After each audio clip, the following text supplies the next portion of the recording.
नमस्कार, मी सौ अवंतिका हेमंत कदम. ज्ञानगंगा घरोघरी हे ब्रीदवाक्य घेऊन यशवंतराव चव्हाण महाराष्ट्र मुक्त विद्यापीठ अंतर्गत BEd अधिष्ठान अभ्यासक्रम EDU 405 शालेय विषयाचे अध्यापनशास्त्र मराठी या पाठ्यपुस्तकाचे आज आपण वाचन करूया. घटक 5 तांत्रिक शब्दांचे आकलन.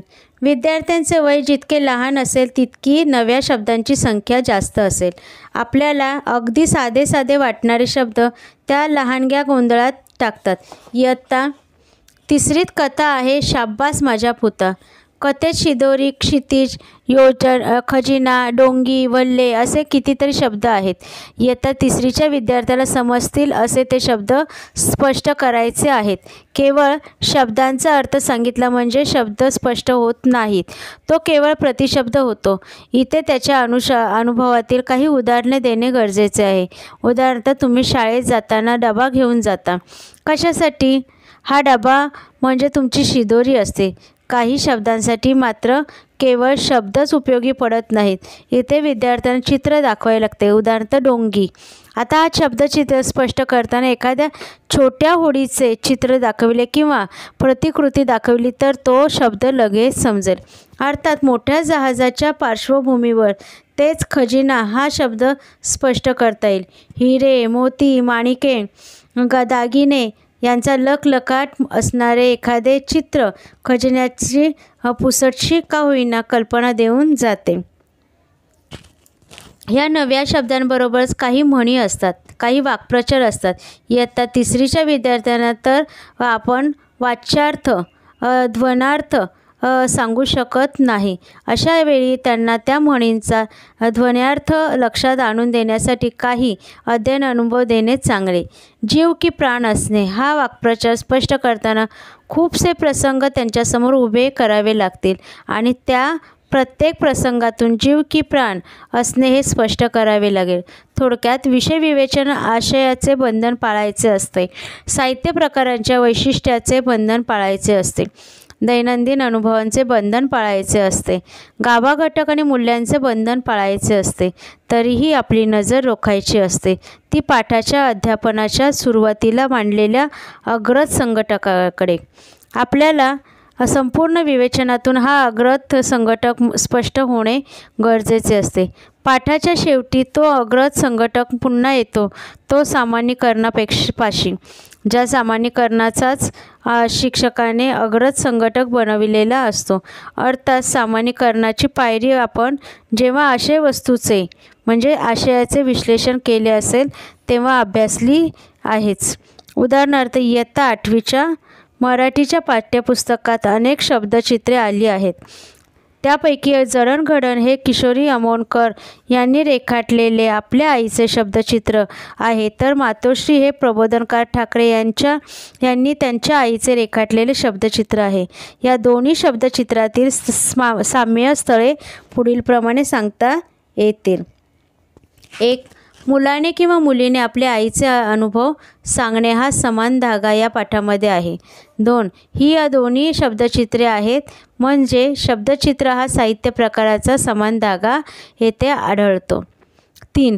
या दोन्ही शब्दांमधून स्त्री-पुरुष समानता हा गाभा घटक व मूल्ये समर्थनपणे सांगता येतात. 4. आईच्या कठोर शिस्तीमुळे आयुष्याची जडणघडण योग्य होते हे सामान्यीकरण दोन्ही पाठातून तंतोतंत लागू पडते. अशा तऱ्हेने लेखक किंवा लेखिका साहित्य प्रकार, आशय, गाभा घटक, मूल्य आणि सामान्यीकरणे विद्यार्थ्यांपर्यंत नेण्यासाठी शिक्षकांना अध्ययन अनुभव ठरवावे लागतील. दोन्ही शब्दचित्रातील ही साम्यस्थळे विषय विवेचनात विद्यार्थ्यांच्या लक्षात आणून जाणीवपूर्वक आणून द्यावी लागतील. घटक 6 आशय घटकातील परस्पर संबंध मांडणी, कौशल्ये, विचार आणि विद्यार्थी प्रगतीच्या मूल्यमापनाची संधी. कोणत्याही इयत्तेचा कोणताही आशय घटक हा कधीच एकटा स्वतंत्र नसतो, तर त्या आशय घटकाचा त्याच इयत्तेतील अन्य आशय घटकाशी कोणत्या ना कोणत्या प्रकारे संबंध असतो. तसेच त्या आशय घटकाचा अन्य इयत्तेतील आशय घटकांशी संबंध असतो. शिक्षकाने आपल्या अध्ययनात किंवा अध्यापनात आशय घटकातील हे आंतरसंबंध विद्यार्थ्यांच्या लक्षात आणून देणे गरजेचे असते आणि अध्यापनाची ही कृती त्याने जाणीवपूर्वक करायची असते. त्यातून ज्ञान हे एकसंध असते, त्यात कप्पे नसतात हे विद्यार्थ्यांच्या लक्षात येते. हे आंतरसंबंध शोधताना दोन आशयामध्ये असणारा समान धागा कधी मूल्यांचा असेल, कधी गाभा घटकाचा असेल. म्हणजेच आशय घटक वेगळे असतील तरी त्यातून जाणारी मूल्ये समान असतात. कधीकधी हा समान धागा उद्दिष्टांचा असेल. आशय घटक वेगळे असतील पण त्यातून साध्य होणारे उद्दिष्ट समान असेल. कधीकधी ही समान धागा साहित्य प्रकारात असेल. कथेसारखा साहित्य प्रकार त्याच इयत्तेत 2दा 4दा आला असेल तर हाच साहित्य प्रकार त्यांच्या मागच्या किंवा पुढच्या इयत्तेतून आलेला असेल किंवा येणार असेल. एखादी कथा शिकवताना त्याच इयत्तेत शिकवलेल्या अन्य कथांची आठवण शिक्षकाने ठेवली पाहिजे आणि विद्यार्थ्यांची ती जाणीवपूर्वक लक्षात आणून दिली पाहिजे. उदाहरणार्थ आपण कथा हाच साहित्य प्रकार घेऊ. कथा हा साहित्य प्रकार अगदी प्राथमिक स्तरापासून आलेला आहे. इयत्ता 3रीत शाब्बास माझ्या पुता ही कथा आहे. फुलांची भेट हीही कथा आहे. इयत्ता 4थीत पोपटपंची, साकव यासारख्या कथा आहेत. इयत्ता 5वीत कलाकार आणि राजा, फेड या कथा आहेत. इयत्ता 6वीमध्ये दमडी, दौलत, घर अशा काही कथा आहेत. इयत्ता 7वीमध्ये पाखऱ्या, गुरुचा न्याय, दावं, चुडीवाला या कथा आहेत. इयत्ता 8वीत माझे माहेर वाघदरा, नवा पैलू, कसरत, सैनिकी रक्त या कथा आहेत. इयत्ता 9वीत रा. बोराडे यांचे धुनं ही कथा आहे. इयत्ता 10वीत स्मशानातील सोनं ही अण्णाभाऊ साठेंची कथा आहे. लाल चिखल ही भास्कर चंदनशिव यांचीही कथा आहे. वि. स. खांडेकरांची विजयस्तंभ ही कथा आहे. इयत्ता 11वीत कलिंगड ही गौरी देशपांडेंची कथा आहे. दाद ही नागनाथ कोत्तापल्लेंची कथा आहे. सपन ही प्रतिमा इंगोलेंच्या कथा आहेत. इयत्ता 12वीमध्ये जी. ए. कुलकर्णींनी लिहिलेली राणी ही कथा आहे. योगीराज वाघमारेंची बेगड यासारखी कथा आहे. घटना, प्रसंग, पात्रांचे स्वभाव, पात्रांचे परस्पर संबंध, निरनिराळ्या कारणामुळे होणारे संघर्ष ही कोणत्याही कथेची वैशिष्ट्ये सांगता येतील. म्हणूनच कोणत्याही इयत्तेत जेव्हा कथा हा साहित्य प्रकार आपण शिकवू तेव्हा त्याआधी आलेल्या कथांचे आठवण करून द्यायला हवी. शिक्षकाच्या जोपर्यंत हे परस्पर संबंध लक्षात येत नाही तोपर्यंत त्याला कळणार नाही की कोणत्या इयत्तेत कोणत्या कथेचा नेमके काय शिकवायचं आहे. आपल्या अध्यापनाच्या व्याप्तीत शिक्षकाला कळली नाही तर तो फक्त त्या कथेचा आशय त्या विद्यार्थ्यांना सांगेल. मग ती कथा इयत्ता 5वीची असो किंवा कथा इयत्ता 12वीची असो. आपल्या अध्यापनातील व्याप्ती माहीत होण्यासाठी आशय घटकातील हे परस्पर संबंध त्याला माहीत असायला हवेत. त्यानंतर तो अध्यापनाच्या दृष्टीने आशय मांडणी करू शकतो. आशय मांडणी पाहूया. आशय मांडणीमध्ये घटकातील आशय मांडणीचा विचार करताना त्या आशयाची एक उतरंड संबोधात त्या साहित्य प्रकाराच्या त्या वैशिष्ट्यात पडली जाणारी भर या बाबीकडे लक्षात घेणे आवश्यक आहे. आशय घटकाची उतरंड. मातृभाषा मराठीचे अध्यापन करताना जे काही वेधचे पाठ्यपुस्तकात दिले जातात ते अर्थातच कुठल्या ना कुठल्या त्या साहित्य प्रकाराचे असतात. उदाहरणार्थ कथा हा साहित्य प्रकार घेतला तरी त्या इयत्ता 3रीपासून ते इयत्ता 12वीपर्यंत कथा दिलेल्या आहेत. म्हणूनच अध्यापनाच्या दृष्टीने विचार करताना इयत्ता 3री ते 12वीपर्यंत अशा प्रकारची एक चढती मांडणी शिक्षकाला करणे आवश्यक आहे. अर्थात तो ज्या इयत्तांना शिकवित असेल त्या इयत्तांच्या संदर्भात. कारण मातृभाषा मराठीच्या पुस्तकात जे वेचे घेतले जातात ते वेचे तर आधीच लिहिलेले असतात, तर काही 3रीच्या विद्यार्थ्यांसाठी आणि 9वीच्या विद्यार्थ्यांसाठी लिहिलेले नसतात. त्या वेचाला त्या इयत्तेच्या चॅनलमध्ये बसवावे लागते ते त्या शिक्षकालाच. तेव्हा इयत्ता 3री, 4थी, 5वीमधील कथेचे अध्यापन करताना शिक्षक विचार करील तो मातृभाषेच्या कौशल्यासंदर्भात. या इयत्तांना श्रवण, वाचन, भाषण, लेखन ही कौशल्य अपेक्षित आहे. श्रवण हे एक तर मूलभूत कौशल्य, ज्या कौशल्यांवर पुढे भाषण, संभाषण, वाचन, लेखन ही कौशल्ये आधारित आहेत.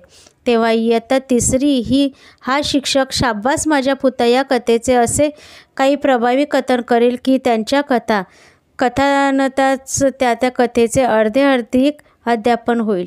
या कथेमध्ये त्या मुलाचा समुद्रावर जाण्याचा प्रसंग शिक्षक अशा काही खुबीने सादर करील की ऐकणाऱ्यांची अंतःकरणे धडधडायला लागतील.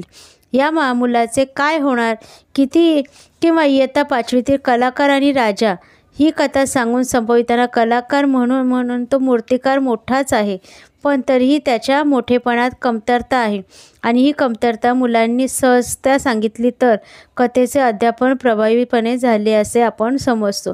या कथेच्या शेवटी आपल्याला मुलांनी सांगावे की तो मूर्तिकार कलाकार म्हणून कितीही मोठा असेल, पण जोपर्यंत गर्व अहंकार यांच्या ठिकाणी तो पर्यंत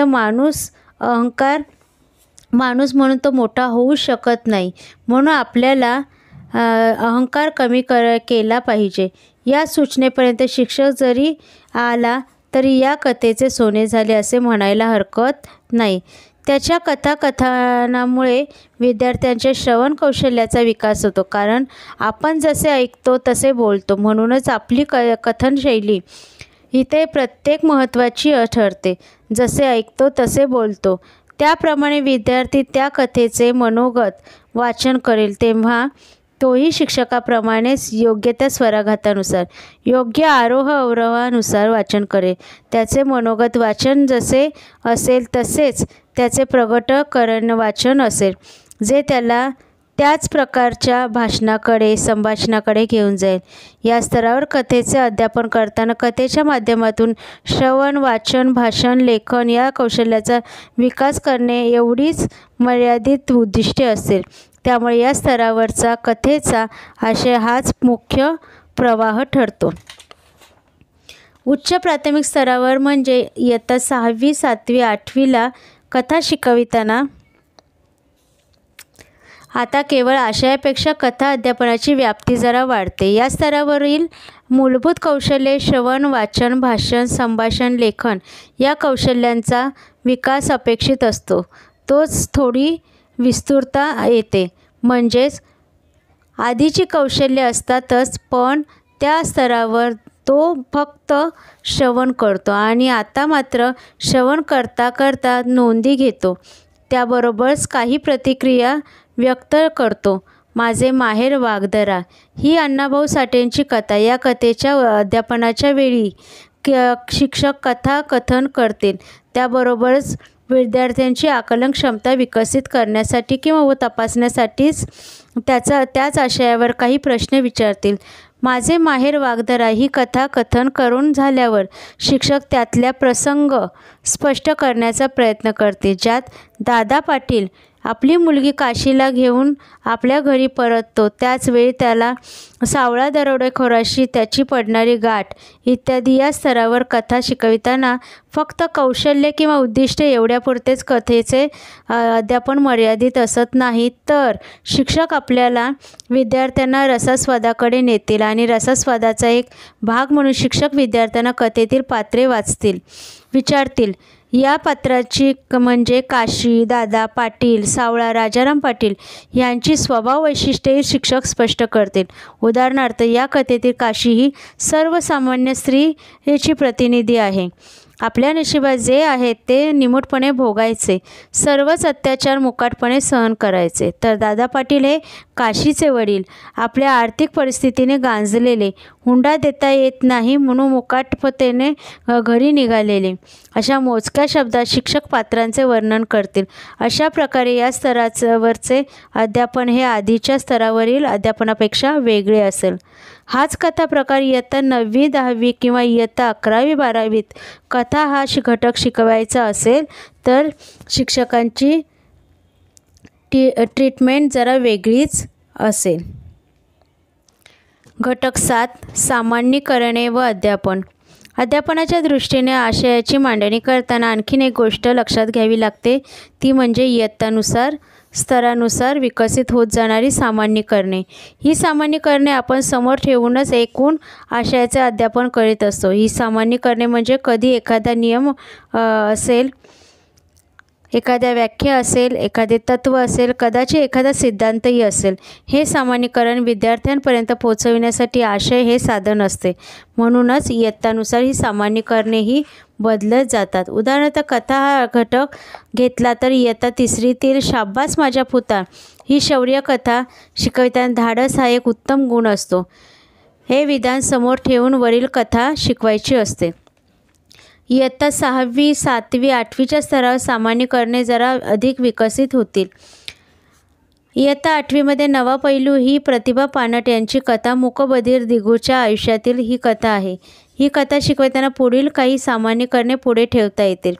शिक्षणाचा अभाव अंधश्रद्धांचे मूळ असते. हे सर्व नात्यांमध्ये मानवतेचे नाते श्रेष्ठ असते. सेवाभावी व्यक्तीमुळे अनेकांच्या दुःखी आयुष्यात आनंदी निर्माण होतो. इयत्ता 8वीमध्ये या कथेचे अध्यापन करताना वरील सामान्यीकरणांचे विद्यार्थ्यांप्रती जाणीव होणे आवश्यक असते. वरील सामान्यीकरणे हेच विद्यार्थ्यांप्रती जाणीवतेने सांगणे गरजेचे आहे.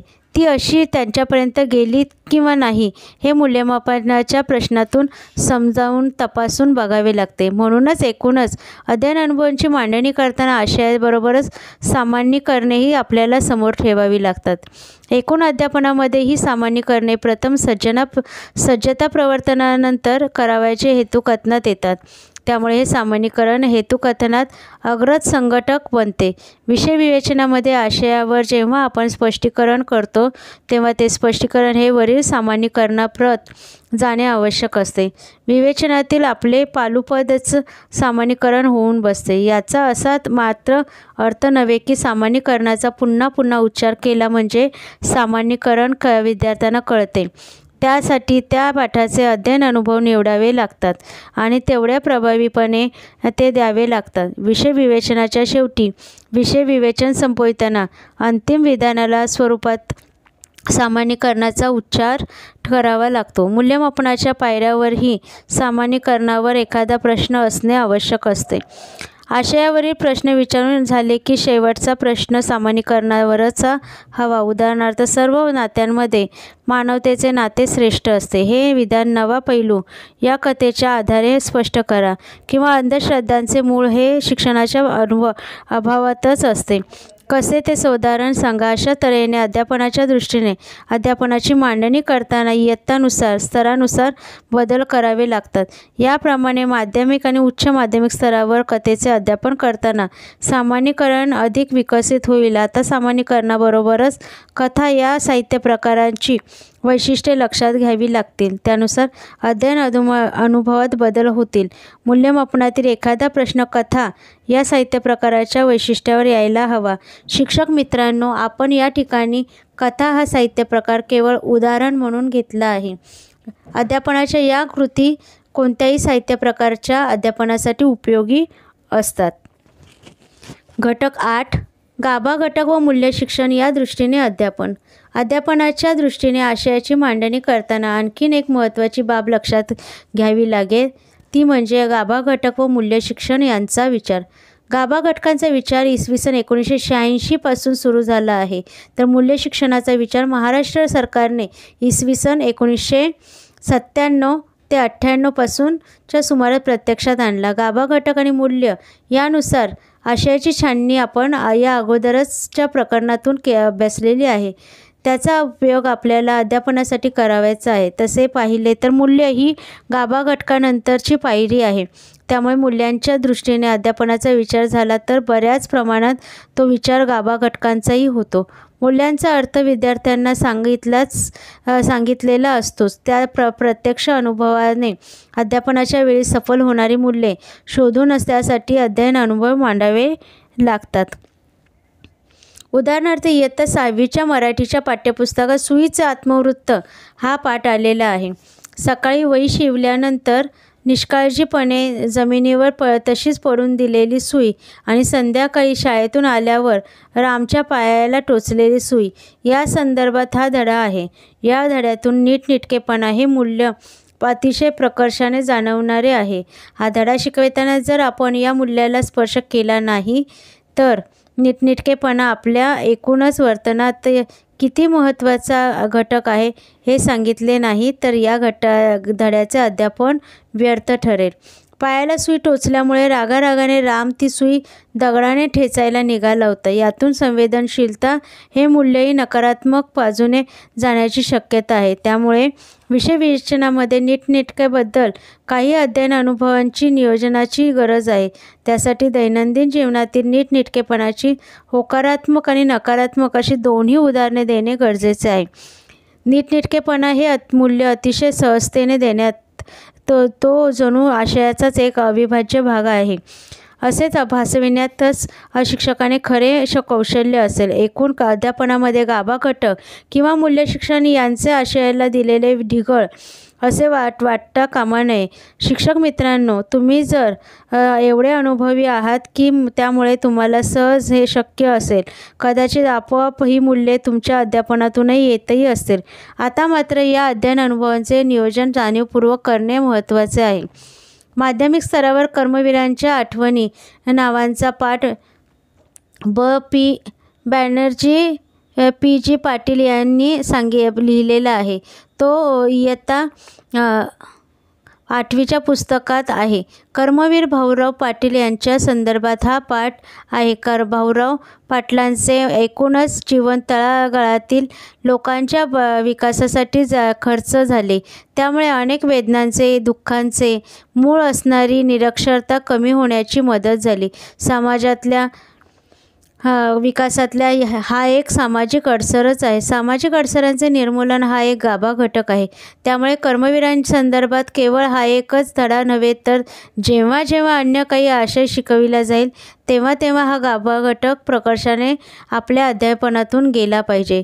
याच धड्यातून संवेदनशीलता ही देखील मूल्यही अत्यंत प्रभावीपणे विद्यार्थ्यांप्रत नेता येते. आपल्या या नात्यातील नात्याच्या ना गोत्याच्या ना जातीपातीच्या अशा अतिशय गोरगरिबांच्या मुलांच्या शिक्षणासाठी बोर्डिंग काढणे, शाळा काढणे, त्यासाठी लोकांच्या दारोदार जाऊन पैसे देणग्या मिळवणे हे गोरगरिबांबद्दल कणव असल्यामुळेच झाले. संवेदनशीलता आहे म्हणून हे होऊ शकते. संवेदनशील माणसाला हे जमू शकते. म्हणजेच संवेदनशीलता हे मूल्य या धड्यातून जाणीवपूर्वक आपल्याला सहजतेने देता येईल. याच धड्यात संक्रांतीच्या सणाच्या दिवशी बोर्डिंगचे धान्य संपले, अण्णा बाहेरगावी गेलेले अशा वेळी वहिनीने आपल्या राहिलेला शेवटचा दागिना मंगळसूत्रही काढून दिले. तो गहाण ठेवायला सांगितला. सेक्रेटरी दचकला. हे सौभाग्य लेणे कसे मोडायचे? तेव्हा वहिनी म्हणाल्या, अण्णा हेच माझा मोठा अलंकार आहे. ते असेपर्यंत मला या मंगळसूत्राची काय जरूर? सामान्य माणसे मंगळसूत्र दागिने यामध्ये किती भावनिकरित्या गुंतलेले असतात. पण ही भावनिकता दूर ठेवून लहान मुलांच्या मुखात 2 गोड घास संक्रांतीच्या सणासाठी जाणे हे महत्त्वाचे मानणाऱ्या अडाणी वहिनी याच खऱ्या वैज्ञानिक दृष्टिकोन असणारी व्यक्ती होय. म्हणजे वैज्ञानिक दृष्टी ही मूल्ये या पाठातून अतिशय सहजता आपल्या विद्यार्थ्यांमध्ये बिंबवता येणे शक्य आहे. आपण फक्त त्यांची आठवण आपल्या विद्यार्थ्यांना करून देणे महत्त्वाचे असते. इयत्ता 10वीतील बलसागर भारत हो ही साने गुरुजींची कविता राष्ट्रभक्ती आणि राष्ट्रीय एकात्मता या मूल्यांनी भरपूर आहे. या कवितेचे अध्यापन करताना ही 2 मूल्ये टाळून शिक्षकाला अध्यापन करणे शक्यच नाही. इयत्ता 12वीमध्ये सत्य हा ज्योतिराव फुलेंचा लेख. या लेखात सत्य प्रवर्तन कोणते म्हणावे हे सांगताना ज्योतिबांनी ते 33 निकष दिले आहेत. ते सर्वच्या सर्व स्त्री पुरुष समानतेकडे जाणारे आहेत. 19व्या शतकाच्या मध्यानात आणि उत्तरार्धात आपली एकूण सामाजिक स्थिती लक्षात घेता स्त्री आणि पुरुष हे दोघेही जन्मतःच स्वतंत्र आणि सर्व अधिकारांचा उपभोग घेण्यास पात्र आहेत. जसे ज्योतिबांनी म्हटले आहे, ही स्त्री पुरुष समानतेची कल्पना 19व्या शतकात येऊनही आजही आपल्याला ते एक मूल्य म्हणून स्वीकारावे लागते आणि आपल्या अध्यापनातून जाणीवपूर्वक आणावे लागते. हे कशाचे लक्षण? 19व्या शतकातले विचार 21व्या शतकात शिकवताना आपण शिक्षकांनी तरी स्त्री पुरुष समानता हा विचार आपल्या विद्यार्थ्यांमध्ये रुजविला पाहिजे. यासाठी ज्योतिबा फुलेंचा सत्य हा एक उत्तम आशय आहे. सर्वच गाभा घटक आणि सर्वच मूल्ये ही आपल्या शालेय अभ्यासक्रमात व पाठ्यपुस्तकात ओतप्रोत भरून राहिलेली आहेत. मातृभाषा मराठीची पुस्तके तर त्या दृष्टीने खूपच सकस आहेत. आपण शिक्षकांनी या गाभा घटकांचा, या मूल्यांचा शोध घेऊन आपल्या दैनंदिन अध्यापनातून ती विद्यार्थ्यांपर्यंत पोहोचवली पाहिजेत. तरच शिक्षण खऱ्या अर्थाने सार्थक होईल. घटक 9. एकाच घटकाचे विविध पातळीवरील अध्यापनाचे नियोजन. मातृभाषेचे जे पाठ्यपुस्तक तयार होते त्यात आणि इतर विषयांच्या पाठ्यपुस्तकात मूलभूत फरक आहे. भाषा व्यतिरिक्त इतिहास, भूगोल, विज्ञान, गणित इत्यादी विषयांची पाठ्यपुस्तके लिहिण्याची पद्धत वेगळी आहे. या विषयांच्या पाठ्यपुस्तकातील घटक त्या स्तराच्या विषयाच्या पाठ्यक्रम आणि अभ्यासक्रमाच्या दृष्टीने किंवा उद्दिष्टानुसार लिहून घेतले जातात. लेखक त्या विशिष्ट उद्दिष्टांसाठी घटकाचे लेखन करतात.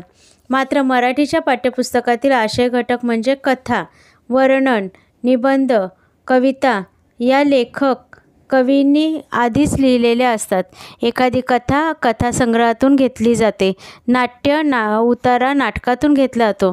तर चरित्रातील काही प्रसंग असतात त्यात इतर इयत्तांच्या उद्दिष्टांच्या जवळपास जाणारे गद्य, पद्य, वेचे संपादक मंडळ निवडते. त्यावर संपादकीय संस्कार करते आणि त्या इयत्तानुसार पाठ्यपुस्तकात त्यांचा समावेश केला जातो. त्यामुळे एकच आशय गद्य, पद्य, वेचा ही सर्व स्तरावर येईलच असे होत नाही. मात्र इतिहास, भूगोल, विज्ञान, गणित या विषयांमध्ये एकच घटक उच्च श्रेणीने अनेक इयत्तांमध्ये येण्याचा संभव असतो. मात्र भाषेतील गद्य, पद्य, उतारे वेगवेगळे असतात. याला अपवाद एकच पाठ आहे, तो म्हणजे इयत्ता 6वीत व इयत्ता 9वीत आलेल्या कर्मवीरांच्या आठवणी हा P.G. पाटील लिखित वेचा. तरीही दोन्ही पाठातील आशय बराच फेरफार केलेला आहे. उदाहरणासाठी आपण असे गृहीत धरूया की इयत्ता 5वीला असलेला निसर्गाचे वरदान हा घटक आपल्याला प्राथमिक स्तर, उच्च प्राथमिक स्तर, माध्यमिक स्तर अशा 3 पातळीवर शिकवायचा आहे. आशय घटक एकच आहे पण स्तर बदलला जाणार आहे. पुढे दिलेल्या तक्त्यावरून बदलत्या स्तरानुसार अध्यापनाची उद्दिष्टे कशी बदलतात, विषय विवेचनात प्रश्नात कोणता बदल करावा लागेल, शैक्षणिक साधने कशी बदलत जातील, सामान्यीकरणाचा आशय कसा वेगळा असेल, गाभा घटक मूल्ये विद्यार्थ्यांपर्यंत नेताना कोणती जबाबदारी घ्यावी लागेल, विद्यार्थी पातळी बदलली तर अध्यापन पद्धती बदलते का, बदलतात का, येते का आणि मूल्यमापनाच्या प्रश्नांची काठिण्य पातळी उद्दिष्टानुसार कशी वाढत जाते, त्यात कसा बदल करावा लागतो हे समजेल. आपापल्या अध्यापन अनुभवानुसार शिक्षक मित्र यात भर घालतील, बदल करतील किंवा नवीन काही शोधूनही काढतील. हे फक्त एक उदाहरण आहे. आता येथे पाहूया प्राथमिक स्तरावर आहे. प्राथमिक स्तरावरती ज्ञान, आकलन आणि उपयोजन. विषय विवेचनातील प्रश्न आशयासंबंधी निम्नस्तरीय अधिक स्मरणावर भर देणारे असतील. आधार प्रणाली, शैक्षणिक साधने जे असतील ते प्रसंग चित्रे. दुसरा मुद्दा आहे माणूस व इतर प्राणी यांच्यातील फरक दाखविणारी चित्रे आणि तिसरा पर्यावरण संबोध स्पष्ट करणारी चित्रे असतील. सामान्यीकरण असेल, आपण पर्यावरण राखले पाहिजे. पाठाचा गाभा घटक आणि मूल्य असेल, पर्यावरण संरक्षण माहिती या स्वरूपात सांगता येईल. अध्यापन पद्धती कथाकथन आणि प्रश्नोत्तर पद्धती असेल आणि मूल्यमापन साधने असतील प्रश्नानुसार आशयावरील आणि पर्यावरणासंबंधी. हा झाला प्राथमिक स्तर. आता उच्च प्राथमिक स्तर जो असेल तो आपण पाहूया. उच्च प्राथमिक स्तर ज्ञान, आकलन, उपयोजना, अभिरुची, वृत्ती यामध्ये येतील. यामध्ये विषय विवेचनातील जे प्रश्न असतील ते आशयासंबंधी काही निम्न प्रश्न, अनुषंगिक उच्च मानवी वर्तनाविषयी उच्च प्रश्न असतील, विचार प्रक्रियेवर भर देणारे प्रश्न असतील. त्यानंतर आधार प्रणाली, शैक्षणिक साधने आपण वापरू शकतो. पर्यावरण संबोध स्पष्ट करणारी चित्रे वापरू शकतो किंवा माणूस व इतर प्राणी यांच्यातील फरक दर्शविणारा तक्ता विद्यार्थ्यांच्या साहाय्याने फलकावर तयार करून घेता येईल, म्हणजे संरचना तयार करता येईल. तिसरा जो येईल तो पर्यावरण साखळ्या व नैसर्गिक आपत्ती संबंध दर्शविणारा तक्ता आपण इथे वापरू शकतो. सामान्यीकरण आपण याच्यातून घेऊ शकतो. ते निसर्ग देतो, माणूस ओरबाडतो. आणि गाभा घटक आणि मूल्य यात पाठातून जाईल तो पर्यावरण संरक्षण, पर्यावरणाच्या ऱ्हासास आपण कसे जबाबदार आहोत हे आपण स्पष्ट करू शकतो. यामध्ये अध्यापन पद्धती येईल प्रश्नोत्तर पद्धती, आणि मूल्यमापनाची जी साधने येतील ते प्रश्न असतील ते आशयावरील येईल, पर्यावरण संरक्षणावरील आणि सामान्यीकरणावर सुद्धा येऊ शकतील. आता आपण माध्यमिक स्तर पाहूया. माध्यमिक स्तरामध्ये ज्ञान, आकलन, उपयोजन, अभिरुची, विश्लेषण, वृत्ती आणि संस्कार हे स्तर येतील. त्या विषय विवेचनातील जे प्रश्न येतील ते उच्चस्तरीय प्रश्नावर आधारित येतील. स्मरण, विचार, कल्पना, तर्क, अनुमान यावर काही प्रश्न विचारता येतील. त्यानंतर आधार प्रणाली किंवा शैक्षणिक साहित्य जे आपण वापरू शकतो ते आहेत पर्यावरण ऱ्हासामुळे होणारे परिणाम दर्शविणाऱ्या वर्तमानपत्रातील कात्रणे, बातम्या, उदाहरणार्थ उष्माघाताचे 40% बळी, जिल्हा दुष्काळी जाहीर याप्रमाणे. त्यानंतर दुसरा आपण शैक्षणिक साहित्य वापरू शकतो पर्यावरण विशेषांक किंवा पर्यावरणावरील पुस्तिका वापरू शकतो. आणि तिसरं शैक्षणिक साहित्य आपण वापरू शकतो पर्यावरण नष्ट करणाऱ्या मानवी कृतींचे व्यंगचित्र. सामान्यीकरण पाठातून जाईल, पर्यावरण राखाल तरच वाचाल. आणि गाभा घटक या पाठातून जाईल, गाभा घटक आणि मूल्य, पर्यावरण संरक्षण, पर्यावरण रक्षण ही आपली जबाबदारी आहे या संदर्भात आपण गाभा घटक रुजवू शकतो. पाठाचा जी अध्यापन पद्धती असेल ती प्रश्नोत्तर आणि चर्चात्मक पद्धती असेल. आणि पाठावर आधारित मूल्यमापन जी साधनं आपण वापरू शकतो ती आशयावरील, सामान्यीकरणावरील आणि उपाययोजनेवरील. घटक 10वा पाहूया. विचार, अभिव्यक्ती व प्रश्न अर्थ विवेचनावरील प्रश्न. अध्यापन कृतीच्या शेवटच्या पायरी असते ती मूल्यमापन. मूल्यमापन जरी आपण विद्यार्थ्यांचे करीत असू तरी प्रत्यक्षात मूल्यमापन असते ते आपल्या अध्यापनाचे. अध्यापनाचे नियोजन करताना ज्या ज्या बाबींची आपण दखल घेतली असते त्या सर्व बाबी मूल्यमापनात तपासाव्या लागतात, तरच त्या बाबींसंदर्भात आपल्याला अध्यापनाचा प्रभाव कळतो. त्यामध्ये मूल्यमापनात आपण खालील काही बाबी तपासण्याचा प्रयत्न करतो. उदाहरणार्थ उद्दिष्टे, गाभा घटक व मूल्ये आणि सामान्यीकरणे. मूल्यमापन सामान्यीकरणात प्रश्नांच्या सहाय्याने केले जाते. प्रश्न तर आपणच विवेचनाच्या पायरीवरच विचारतो. विवेचनातील प्रश्न आणि मूल्यमापनातील प्रश्न यांचे कार्यच मूलतः भिन्न असते. विवेचनातील प्रश्न आशयाकडे घेऊन जाणारे असतात, स्पष्टीकरणाकडे घेऊन जाणारे असतात. मूल्यमापनातील प्रश्न विद्यार्थ्यांची आकलन क्षमता व अन्य क्षमता तपासणारे असतात. अध्यापनाच्या सुरुवातीलाच आपण काही उद्दिष्टे समोर ठेवतो. एखाद्या व दुसऱ्या इयत्तेमध्ये तपासता येणारी उद्दिष्टे बोधात्मक क्षेत्रातील असतात.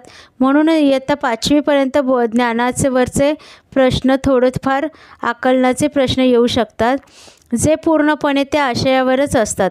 उच्च माध्यमिक स्तरावर म्हणजे इयत्ता 6वी, 7वी, 8वी या प्रश्न आशयावर मात्र प्रश्नांचा स्तर उंचावतो. ज्ञानावरचे प्रश्न कमी होतात आणि आकलन आणि उपयोजन या 2 उद्दिष्टांवरचे प्रश्न वाढतात. माध्यमिक स्तरावर इयत्ता 9वी व 10वीमध्ये आकलन, उपयोजन याबरोबरच आपण काही विश्लेषणात्मक प्रश्नही विचारतो. अर्थातच या प्रश्नांची संख्या कमी असते. उच्च माध्यमिक स्तरावर इयत्ता 11वी व 12वीमध्ये विश्लेषणाबरोबरच संश्लेषणाचे व क्वचित मूल्यमापनाचे प्रश्न असतील. दुर्दैवाने कोणत्याही स्तरावरचे प्रश्न घेतले तरी ते आकलनाच्या पलीकडे जात नाहीत. फार तर एखादा प्रश्न उपयोजनावरचा असतो.